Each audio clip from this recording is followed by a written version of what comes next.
Okay, hello, everybody. Welcome to the Leadership Growth Hour, an interactive monthly event that features timely leadership topics and tools to grow your leadership performance. I'm your host, Daniel Stewart, Executive Consultant and Coach and President of Stewart Leadership, a global consulting, coaching, and training firm aligning organizations on leadership, teaming, change, and talent. In short, we develop the people side to enable your growth strategies. Today, I'm excited to be joined by Peter Stewart, PhD. You have 5 events. Here are the first 3.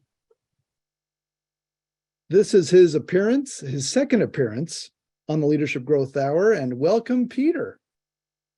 Thanks, Daniel. It's a joy to chat with you and to join again. Sure enjoyed the last chat we had, and it's fun looking at this group of those attending. Many names are familiar, and it's wonderful to have this time to dive deep into this topic. Absolutely. Thank you. So as folks are familiar with this a little bit, the show is divided into 2 parts. The first half is content, conversation, and a few slides on a specific leadership topic. The second part is open Q&A from the audience on any topic without any slides. As we are talking throughout, please write your questions and answers or questions and comments in the Q&A feature. The chat feature is not enabled. We have enabled the upvote feature though. So you can click the thumbs up on questions you like, which will put them first on the list for us to answer. Also, we will link our slides in the show notes later on. Now on to today's focus area, lead now with relationships and results. So Peter, here's the opening question for you. Why do we have to say both of those words, relationships and results? What gets confused if we don't say both of those ideas?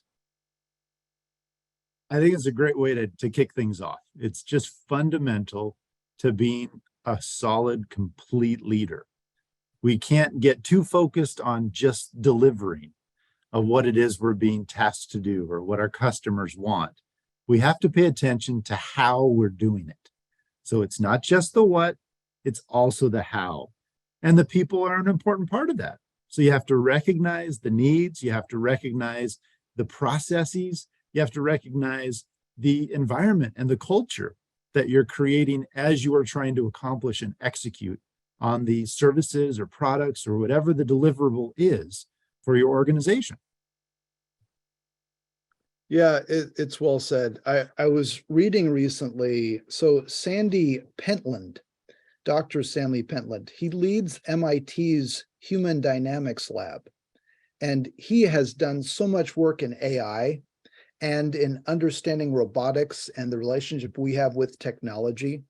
And something he recently said was, the one thing that robots cannot take away from us is our ability to build relationships. You know, the transactional elements, providing information, all of that. But the heart-to-heart, the stuff that truly makes us human, that relationship building is so critical. And sometimes when we get stressed, when we're in conflict, when we're trying to solve problems that are incredibly complex, which pretty much describes a lot of what we do, we as humans can sometimes forget the human side of it, forget our human side and the other people's human side as we're striving to get stuff done. Oh, it's so true. I mean, you're really highlighting the need for that human bond and that bond, that connection. That technology can't replace that. And then the synergies that come from it as you're working together and collaborating and those ideas. But I love the point you're making in terms of, yeah, we have to recognize these relationships and we have to prioritize them to a certain degree. They can't be everything. You can't just, you still have to be able to do the function and purpose of your organization. But absolutely, we have to focus on the relationships. And so it then leads to that question of what are things we can do? What are ways in which we can better understand better manage, better build the relationships that we have in the workplace. Yeah, it's a good one. And in fact, let me share my screen. There's just a couple of slides we want to focus on. The first is talking through this idea that there are 4 critical relationships that any leader has. Any leader has these, and there are uniquenesses that are involved within each of these critical relationships. And Peter, as you're thinking of this first one, the boss relationship, and this is so fascinating to me because even if somebody has not been a boss before, a leader, manager, supervisor, whatever, when they then become this, they start thinking like this. So how would you describe what this is? What is that language of the boss? How would you describe it? That language of the boss, or the language of the bosses, if it's more of a matrixed organization, as you find yourself in that you position of this cross, it's recognizing that there are stakeholders who have expectations on how the performance of this business is doing. And even if you're CEO, president, you might be the head of the organization, there's still going to be most likely a board of directors of some kind or some set of stakeholders that you're having to answer to, who's going to be looking after. Are you doing your part to be a good steward, to grow, and to keep this business moving along? And so it really is that focus on the business results. Are you executing and delivering and hitting the targets that need to happen? And so that's the language of the boss. And so individuals as leaders, we have to recognize that. So then it does impact the way we interact with the boss as we're thinking about their needs and how we best become that aspirin for their headache, so to speak. Yeah, I love it. And then remembering, it's all about their needs. It's not so much our own perspective. And so with that as a first one, instead of asking you, Peter, I'm going to ask the group here. We have a lot of folks listening. In the Q&A feature, I'd like people to comment and write down some ideas. What are the things that the direct reports care most about? These are the folks who are on your team who report to you. You are their boss, so to speak. You are their supervisor. What do they care most about? What are the things on their minds that they often go to first? What matters most to them? Go ahead in the Q&A and start writing down some aspects here. What is it that matters to them? And I'm seeing the communication, absolutely. The flow, especially two-way, and then the hitting goals, development, figuring out what are my expectations? What are the expectations? Can I reach them? Peter, what else are you seeing on this chat? Yeah, looking at the recognition and appreciation is big. The career growth and opportunities, and how that, and we can double click on that one a little bit, even how that role of the organization in helping advance somebody's career has really changed, and having that dialogue, that discussion, that development, so the personal growth. And it's not just the professional growth. I mean, there's so much that's being demanded and expected in the workplace. And if we're just looking at the boss and the direct report relationship, over the last couple decades, and particularly over these last 5 years or so, I'm not sure there's more of a relationship that has adjusted and the needs have changed and expanded as this direct report relationship. They want so much more from you as their supervisor, as their manager. They want a coach. They want a mentor. They want an advisor. So many hats to wear. Yeah. And you mentioned across these past few years, for all this pandemic aspect and the remote and hybrid virtual workspace, as we've seen the control kind of shift away from the organization to more control held by the employees in terms of what needs to be happening, this shift of power and control has been very interesting. And seeing over the past just 3 to 6 months, that is slowly shifting back to the organization. especially with economic uncertainty, with labor shortages decreasing just a little, so that people will then need organizations a little bit more, how this kind of give and take. And I mention that because that has a direct impact on the needs of a hybrid workplace. The blurring of the personal and the professional, even more so, requires us, as we're talking, as we're interacting with employees, as well as ourselves as employees, we care about certain things even more. And when we don't hear those, we can sit back and go, are they speaking my language? And are they connecting? And do I belong as well? Yeah, that concept of belonging is key. And as I've been saying for the last few years, this is the decade of the employee. In many ways, it's a focus on their needs, and they're going to be shouting very loudly with their feet as they move to organizations where they feel valued, they feel they're developed, they feel they're understood, they feel that their daily activities are helping to accomplish a greater purpose.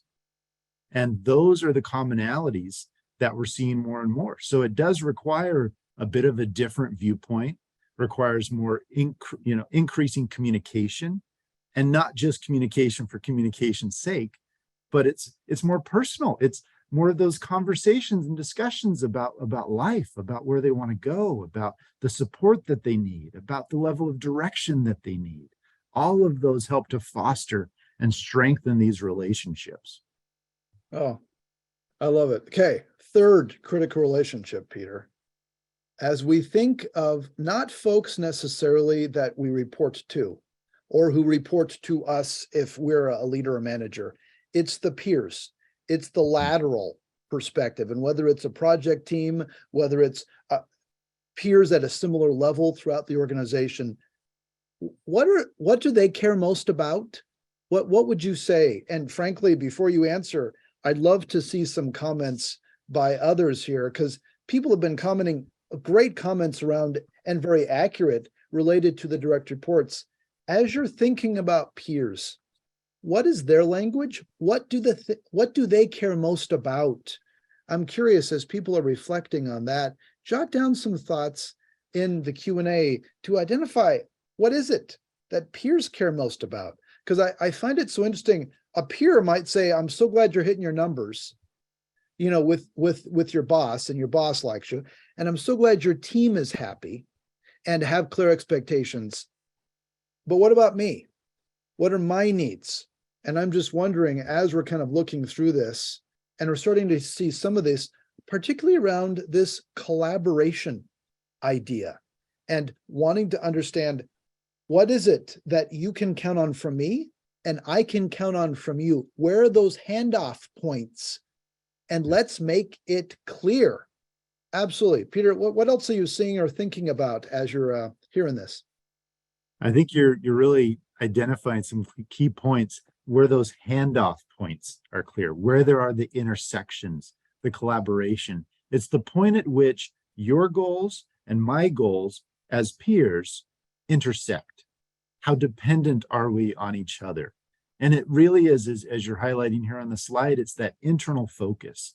It's that operational side. It's how can we work together to accomplish those goals? And how do we share the resources we need?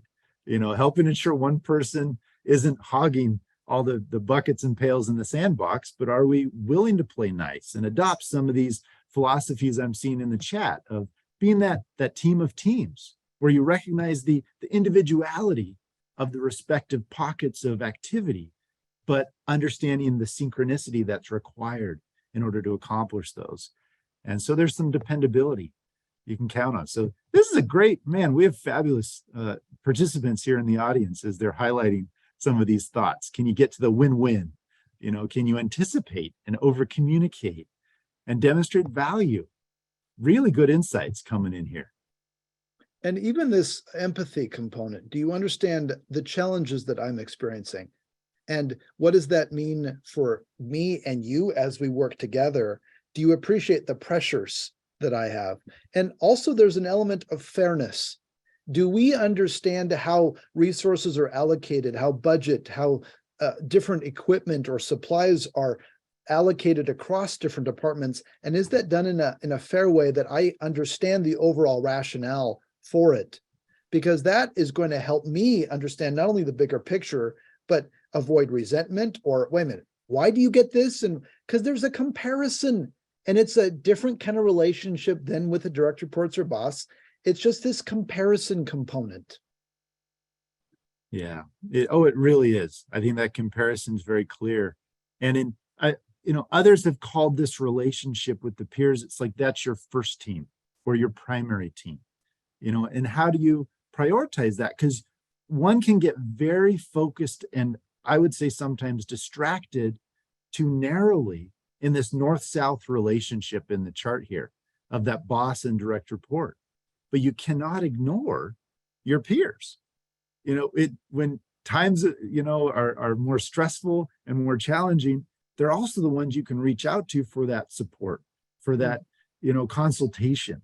They're a broader network that you can glean from and get support from, but you have to be investing in those relationships in order to gain that support. And you reminded me one other comment around the peers. I don't know if you've seen this, Peter, or if you've noticed, but one of the lesser learning mechanisms that we don't pay as much attention to is peer learning. Somehow we don't focus on that quite as much at times. And yet the amount that we can learn and we can grow as we're open to learning from peers and taking the time to learn and asking for their opinion, even if it's outside of our function or our expertise, all the more reason to help challenge our thinking, to learn where they're going and what we can apply, what transferable notions and ideas. This peer learning is powerful. We often seek to build it into different leadership programs because it sometimes is neglected or not paid attention to and optimized as much as it could be. I completely agree. And to interject in that even deeper, as you introduce that idea of micro experts, it's looking around and recognizing at a skill level, at an individual kind of skill targeted, you're surrounded by people who are really, really good at certain things. Does this mean they're good at everything? No, none of us are. But as you hone in on and observe, to say, who are those people really good at a certain thing? This person's really good at time management. What can I glean or learn from them? They seem to really be good at strategic thinking or delegating or fill in the blank of whatever skill you might want to be developing and growing in. And having that conversation, as we circle back to one of the topics in the beginning about AI and technology and its place in the workplace, great, you can Google articles and other things to learn, and that content can be very helpful. But some of the most impactful conversations you have is that peer-to-peer conversation. The question where you're a little vulnerable saying, hey, I want to grow on this. Sounds like it seems to me like you're really good at it. What are some tips you're willing to share? Those foster relationships and dive deep into some opportunities for growth. Well said. Well said. As we think of this fourth critical relationship, the customer. Okay, so folks, everybody who's listening, what do the customers care most about? How would you frame this up? How would you describe this?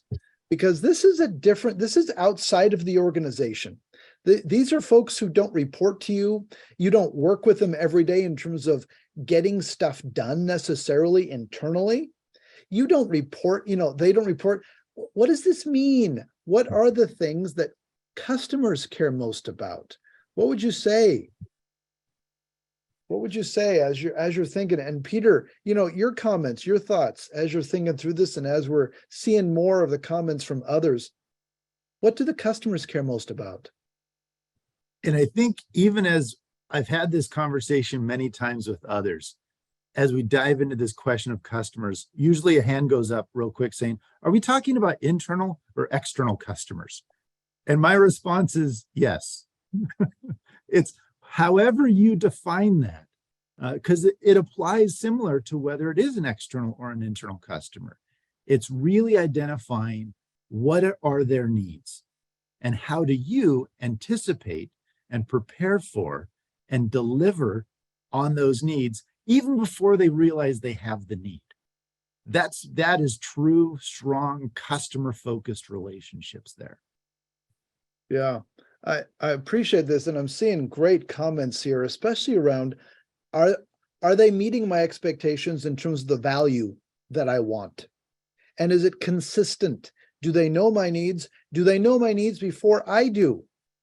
And do they know the alternatives that I have in the marketplace that I can then choose and quickly gravitate to and no longer work with them in some way? And to be able to balance that and continue to reinforce, yes, as we partner together in this effort, whatever that is, transaction, product, service, you are getting value. You are getting value and it's worth it for you.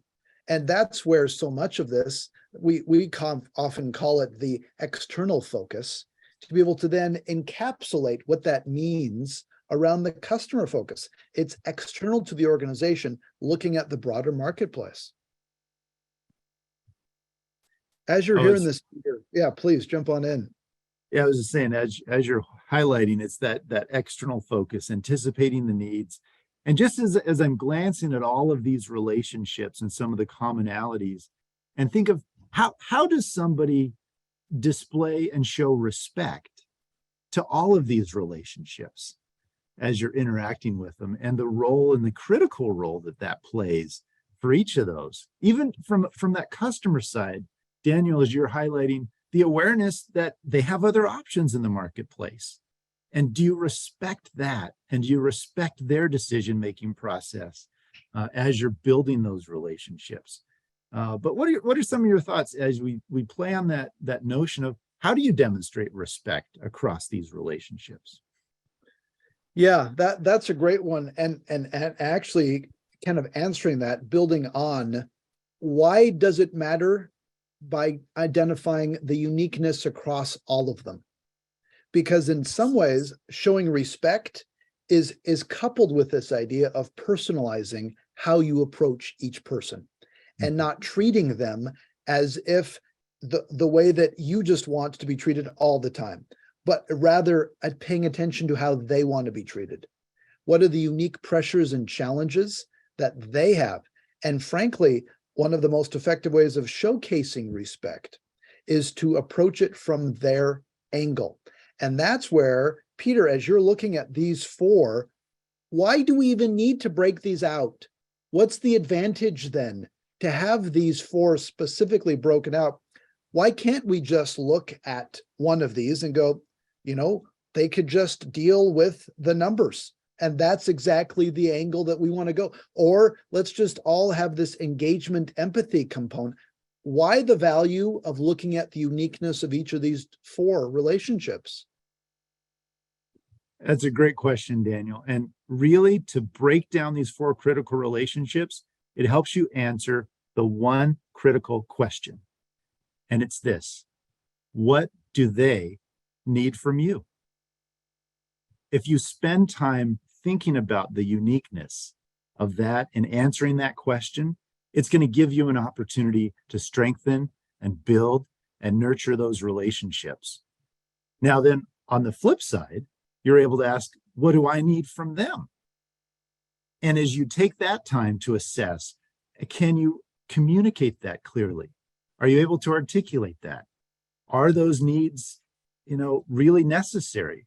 Are they clear? So it allows for that analysis of how you are interacting with them and monitoring those needs bidirectionally. So then you have the opportunity to strengthen. And you don't just do it as a category, but you give each of these individuals individual attention.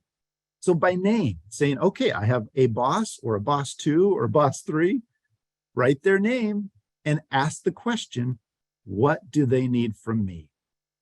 And then what do I need from them?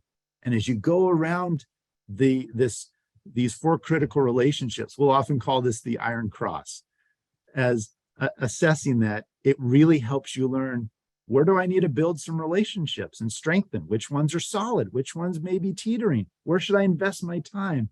Because we are all have what can be called time poverty. We're lacking in it. We need more of it, but there's only so much. So how do you focus your efforts?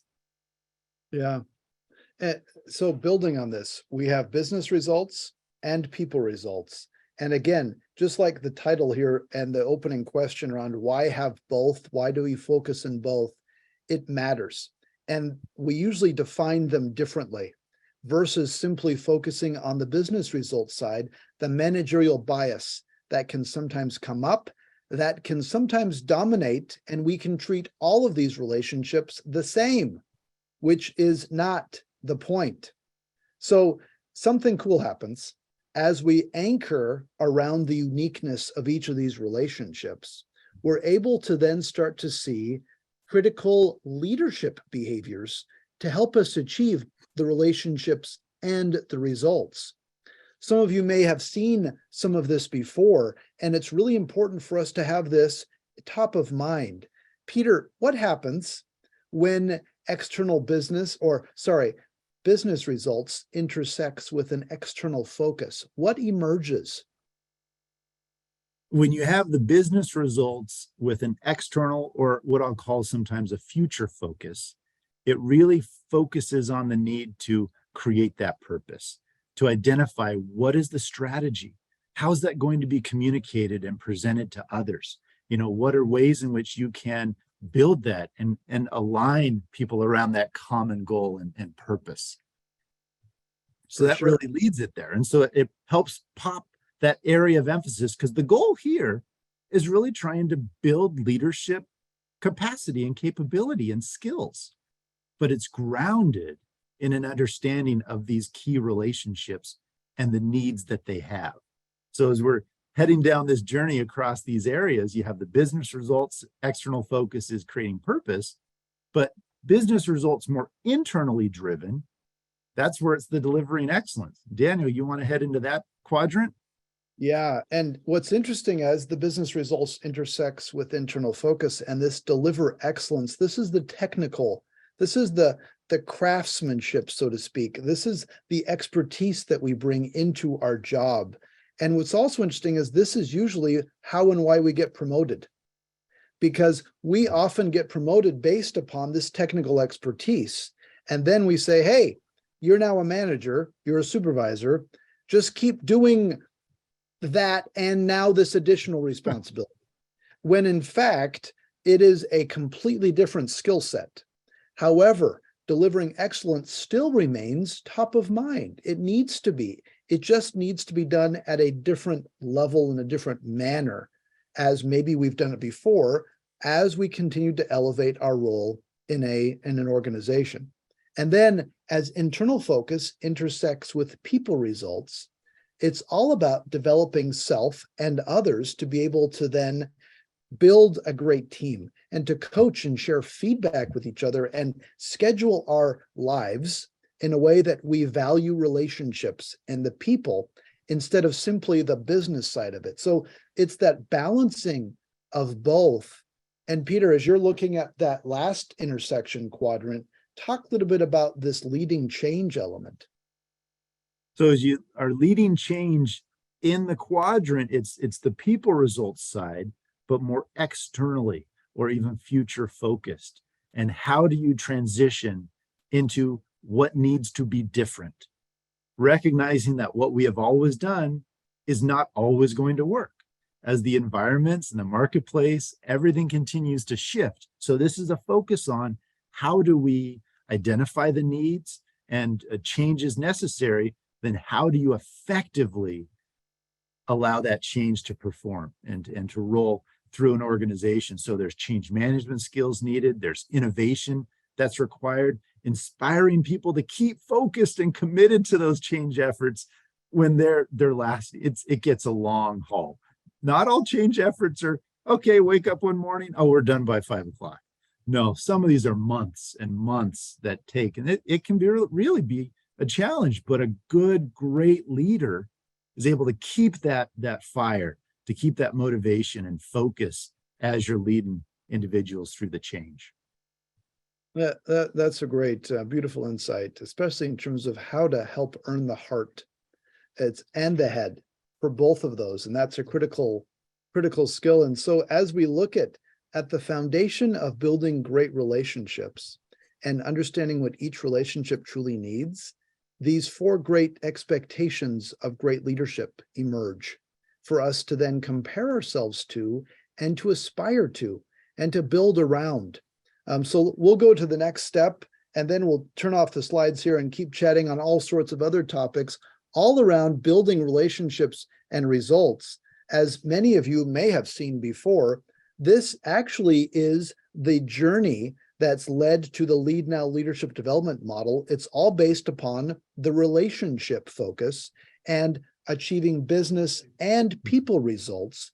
And then we can go one more step, looking at the 21 different leadership dimensions or skills for us to kind of look at and go, what one or two might I want to work on now to help me achieve stronger business results and or people results that are, yes, embedded in key relationships as well.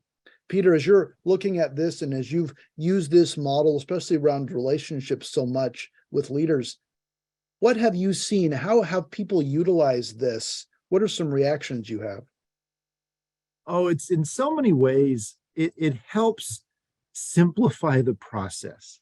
Not that development is an easy thing to do, but it helps take this really ambiguous construct of leadership and trying to improve one's leadership skills.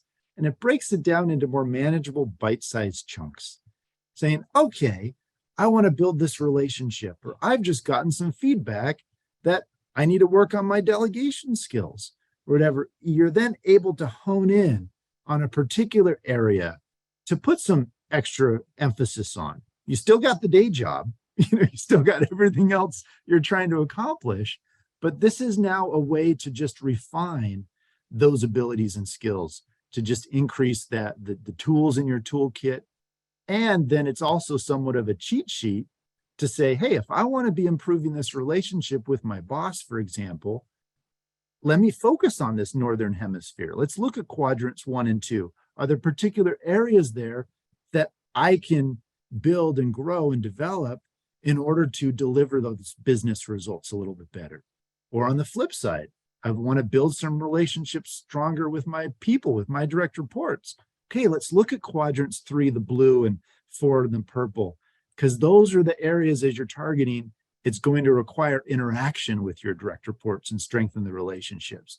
And then analogously, you can look at internal and external focus with peers and customers as well. So it just provides that direction so the whole process doesn't feel as overwhelming. It's little bite-sized chunks.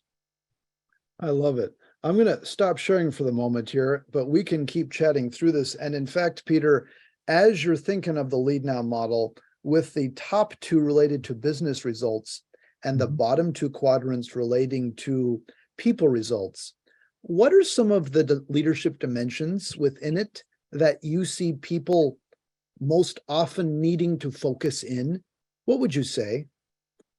Here's one that comes up all the time, and it is a journey of self-awareness. You have a leader who says, I need more time to develop strategic thinking. So that's quadrant 1. Quadrant 1 in creating purpose. That doesn't show. I was going to show my little thing. So quadrant 1. And then as they dive into it, they realize, well, actually, I think I have some skills to do it. I just don't have the time to do it.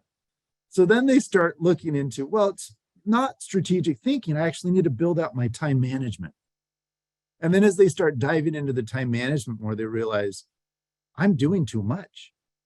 I'm just doing too much. I'm not fully utilizing my team. So then it goes to, I need to learn how to delegate more. I need to learn how to, and so all of that journey and that path is so common because the tactical pull that we're being sucked into each and every day is so strong.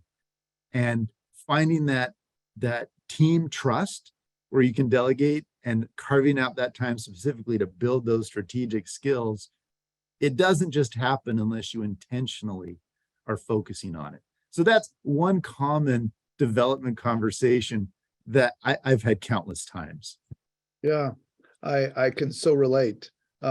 So here's another question for you. When I say emotional intelligence, EQ, because it so much relates to the relationship element that we've been talking about, where does that fit in terms of this model? What does this model help to do to inform people how to build their emotional intelligence? It takes you straight to the Southern Hemisphere.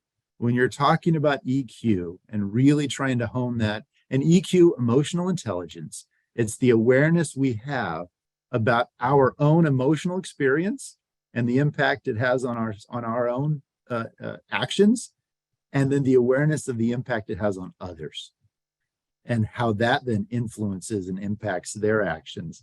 So all of that is really honing in on that Southern Hemisphere of the model in quadrants 3 and 4. When you're looking at managing one's ego, being open to feedback, listening to others, developing, coaching, valuing them, inspiring commitment, all of those are components that help to lead directly to somebody's ability to build their EQ. And the good thing about EQ, it is highly malleable, meaning anybody can build it. So when you start focusing on, okay, here's an area I want to build, as you do that, you start to see those ripple effects where it actually starts to influence other dimensions and other areas, not just in EQ, but in the broader context of leadership. Yeah. Oh, I love it.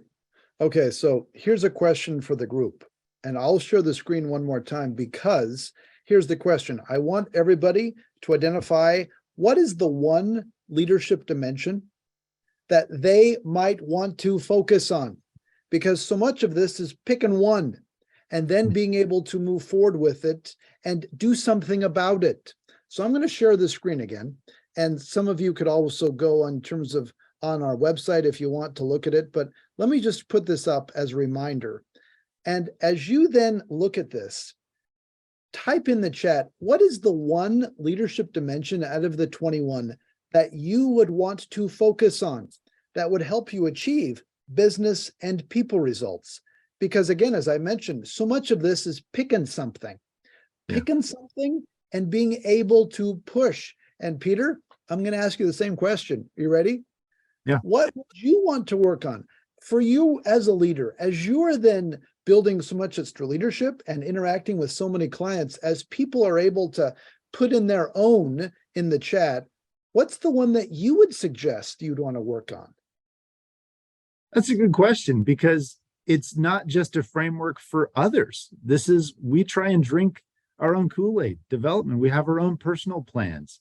And for me right now, I'm working on dimension 19 as far as innovation, helping to ensure that we are continually improving, not just the internal processes as we're running the organization, but looking out for ways where we can better meet the needs of our customers and clients. So that's an area that I've been focusing on, building my plan. And I think you asked a really good question as people are answering in the chat of what is one area they want to target. And the question you can ask in addition to that is, what is one area that would have the most positive impact in my role? If you're struggling with answering that initial question, maybe that one helps clarify it. So Daniel, I'll turn the question back to you. What is one area that if you chose to focus on would have the biggest positive impact in your role? Yeah, it's a good one.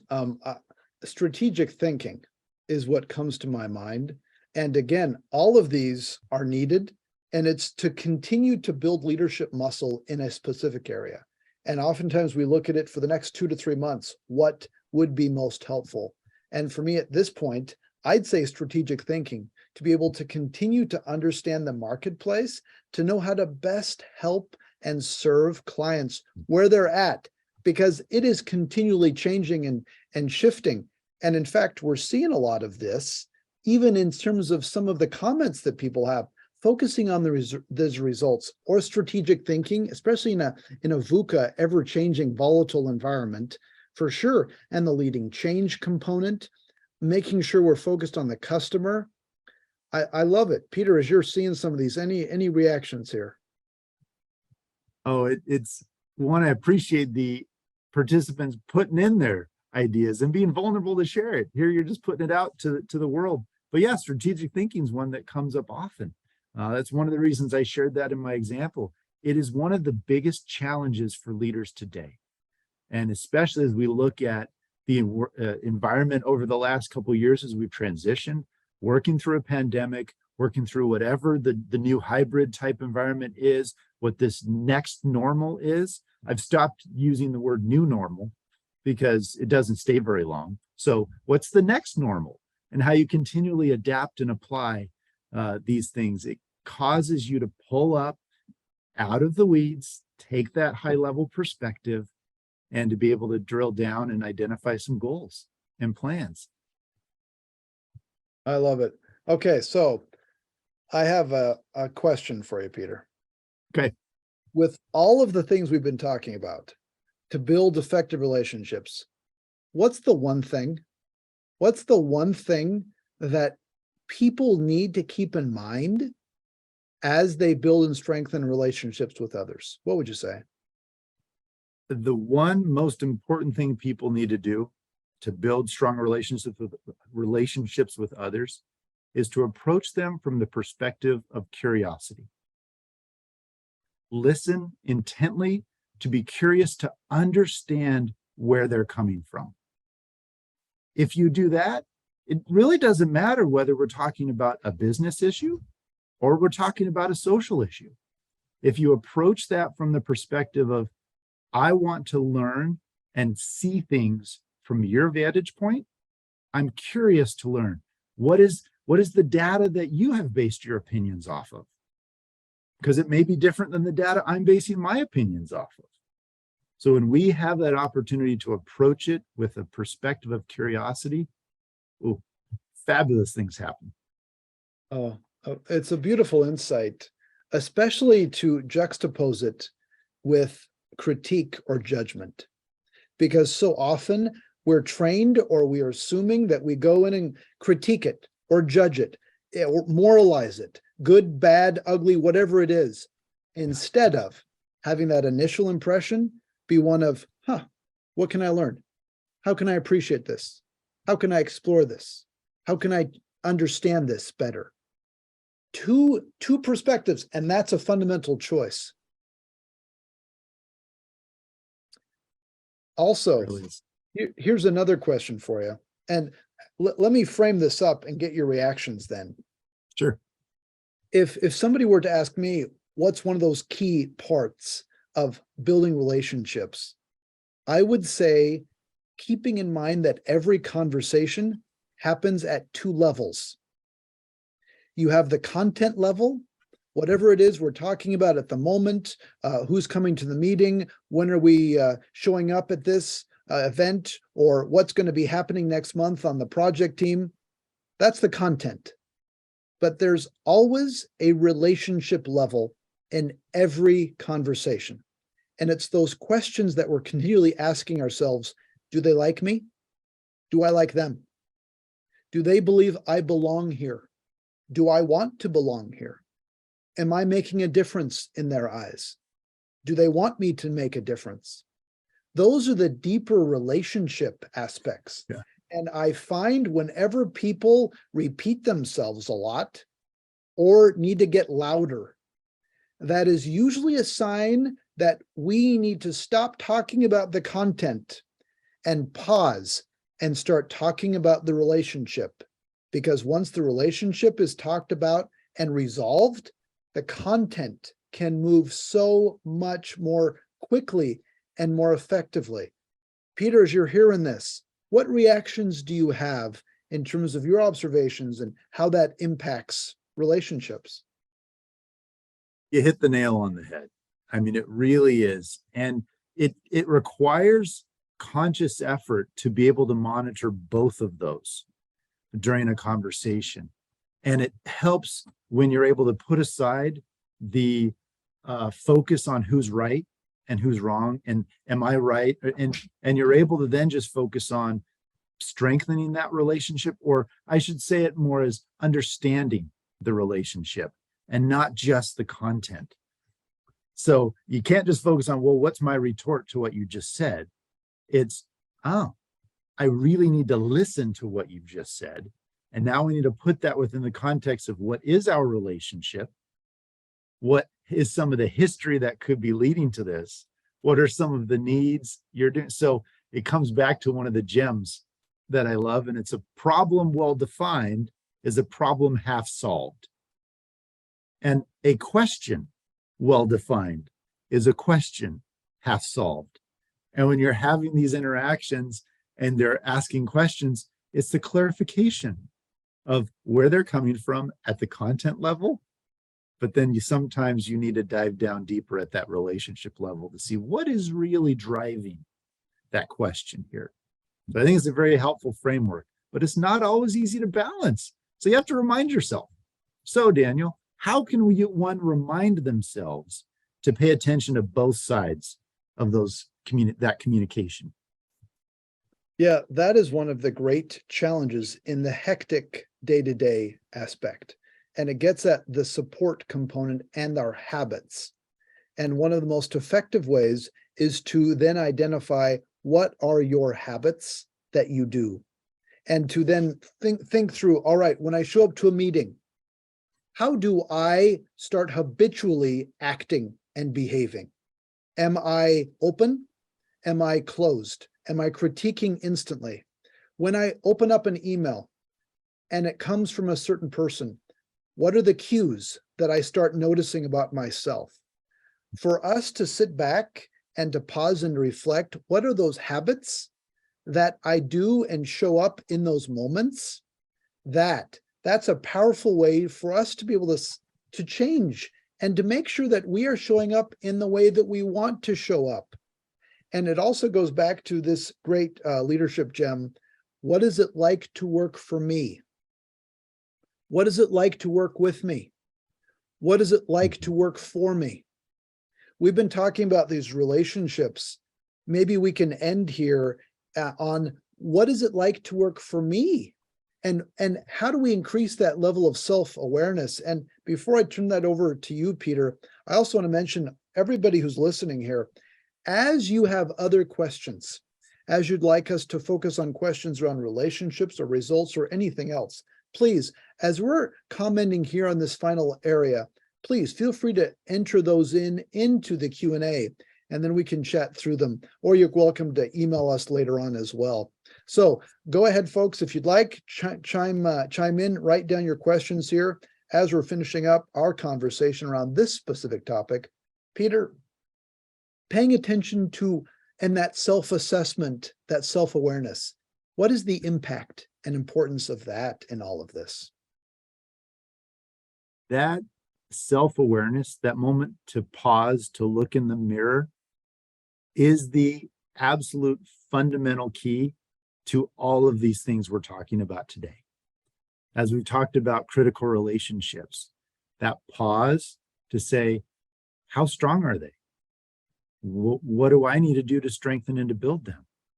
As we've looked at how that translates into our leadership skills and the growth there, is the ability to pause, say, where do I need to develop to have the biggest positive impact in my role? As we've talked about communication with each other, and that content and relationship is the ability to pause, to say, am I looking at this? Am I listening and approaching this in a way that is going to be most helpful? As you have that time to pause, reflect, and think of what are my habits? How do I show up? It's fundamental. And in the hectic pace of life that most of us are living, it's forcing ourselves, it's scheduling that time to pause and have some self-reflection. Even 2 to 3 minutes of that. We don't have to say, this isn't a mindfulness retreat for an entire weekend or days in a shack by a lake where all you're doing is meditating, and that can work for some people. Most of us don't have time. It's the pause for a minute or two to say, how am I doing? What can I do to be a little bit better in this area or in this area? Absolutely. And Peter, as you're looking at double checking any questions here, I'll just add the one element that I would really strongly suggest is for us to keep in mind these two levels in every conversation, the content as well as the relationship, and actively know how to switch back and forth, pausing so that we can then acknowledge that relationship. And the other element that I'll emphasize is to regularly make a list of what are the business results and what are the people results that you're striving to achieve. And be very clear about both of those lists because they're both distinct lists, and to make sure your calendar and your activities support both. Those are critical. Peter, any questions we want to tackle as we're ending up here? So one question logistically, wanting to have a copy of this presentation, and yes, we will be sending out links to the recording for this video as well as in a podcast format. You can listen to it either way. But there one question came asking about how organizations strive to break relationship levels down by self, others, and the organization. Viewing that as a model that stands no matter what level an individual is at, and asking for recommendations how this can be used differently, how we can maybe incorporate what we were just talking with this more typical or classic three-level approach of self, others, and organization. What's your thought, Daniel? Yeah, it's almost like looking at both of them and being able to leverage so we have the four critical relationships, and then we have these typical levels within the organization. And is it by so we have self, team, and organization. I think that what the question is looking for. Yeah. And within each of those, they need to build off of these four critical relationships. And so at the organizational level, we can look at it more from a macro perspective. Yes. And that's where powerful pulse and engagement and other focus groups can then help inform this. And then at the team level, understanding, essentially doing a team 360, looking at, because the peers really then become the team members themselves. And then for the self, that really is, you are in the middle, and you can then actively look at your own small group of folks. So in some ways, it's a beautiful way of building off of and leveraging the four critical relationships off of a more common approach of self, team, and organization as well. So those are some thoughts. Peter, as you're hearing this, anything else to add? I think you really answered that well. And I think a point we can emphasize that some individuals don't have direct reports as we talk about those four critical relationships. And even as an individual contributor, you can still be monitoring the strength of those relationships. And so it's those relationships that are less based on title, and it's more about how you interact with them. And you can monitor and be aware. And maybe at a certain point in your career, there will be direct reports that come on. But I think you can look at it at all of those levels, at the self, team, organization. You can look at it boss, peer, customer, direct report. What they do, all of those do is give you a framework to pause, do some reflection, and to say, where do I need to grow and develop or change? Yeah. And then it's little micro steps to get there.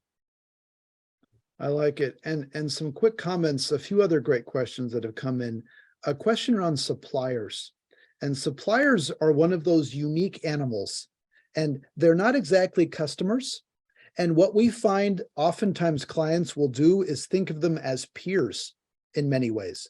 They're partners in the organization, because suppliers usually are on the value stream map, and to be able to then know where they insert value in an internal kind of fashion, so that you can actively then look and accomplish and deliver the value for the customer. So oftentimes we have seen organizations put suppliers in that peer category. And then also a couple of great questions on how can this be applied, the different dimensions by level. And this is the beauty of it, because what we've talked about today are the general principles. And then it can then be expanded and personalized tremendously based upon the level. And that's frankly where the individual conversations can happen.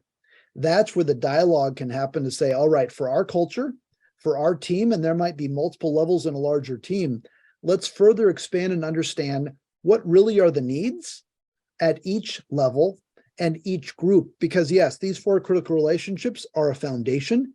You can then keep making subgroups within them and further define what are the unique needs. The point is to get to that unique need and understand the pressures and challenges of each and meet them and adjust how you build, how you speak, how you then interact to their unique needs. Peter, anything to add on this one? I think you answered that really clearly. That phrase of unique needs, I think that's something for us to be thinking about, because this is not a one-size-fits-all approach. It's getting it down to the unique needs. It's personalizing it to your relationships. And you're the only one who can answer those questions about what it is they can do. Now, let's say you're starting to do some assessment into those relationships and you get stuck. And you're like, I don't know what to do. I don't know how to build these. That notion of micro experts, who are those trusted colleagues around who you feel they've got a good handle on how to build these relationships, or how to leverage this opportunity, or how to build this skill? Ask, be willing to open. And when those sorts of dialogues become frequent within an organization, look at the impact that has on the culture, how that builds a culture that is not only just psychologically safe, but a culture that is primed for collaboration and increasing development at all levels. It's well said. Well said. Well, Peter, thank you for the great conversation and for being part of the Leadership Growth Hour. My pleasure. Thanks for the invitation. Always a joy. Absolutely. And thanks to everybody for the great comments and the activity, the engagement here. Fantastic, fantastic conversation. For our listeners, please note that our next monthly Leadership Growth Hour will be on April 12th, 2023 at noon Central Time, when we will talk about creating a culture of accountability, a very hot topic. Please join us. We'll look forward to having you at that point. To register for future Leadership Growth Hour events, please visit stewartleadership.com/events. We'd love to have you join us. Till next time, take care.